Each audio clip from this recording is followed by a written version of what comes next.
As I said in the introduction, David Webb has noticed a stench in many businesses across the city of Mobile and elsewhere in Alabama. Here's his feelings about this. Can you smell the buzz in the air? It's everywhere, and it's right under your nose. It's wafting around in bank lobbies, hotels, restaurants, grocery stores, parking lots, drive-thrus, parks, athletic events, and even school pickup lines. And it's a nuisance.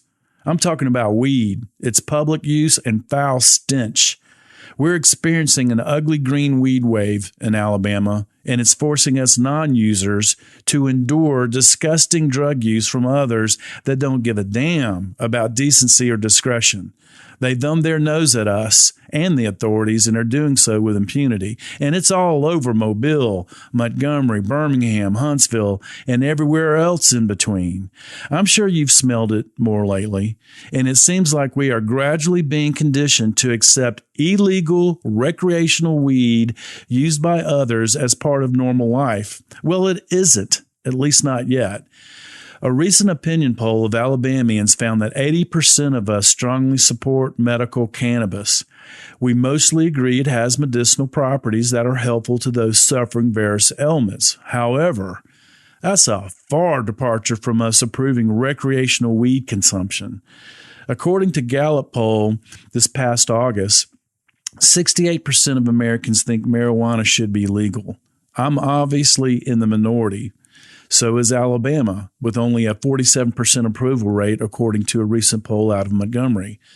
38 states allow weed already, with 6 more in the process of voting for it. And that's a shame, because I do fear the consequences of allowing free recreational use of pot in this state and this country. There are those in Alabama that are prematurely and purposely blurring the lines of us legalizing medicinal cannabis with illegal, unfettered recreational use of pot anywhere and everywhere, and that's a problem. It's a problem for parents having to explain away flagrant pot use by others while playing in a park with their children. It's a problem for our law enforcement. They are increasingly ignoring marijuana offenses because they have more violent crimes to protect us from. Lastly, it's affecting businesses, employees, and customers. In this tight labor market today, what does a business do about employees increasingly using weed? Isn't it a serious liability?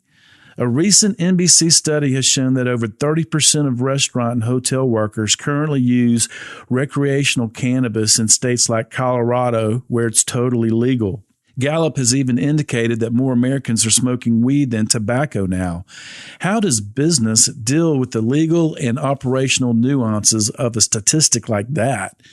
As a customer, do you really want to trade with a business that employs people that blatantly use marijuana? How does a business deal with employees using medicinal cannabis? That's a whole other can of worms. New marijuana laws will soon become a serious conundrum for this state.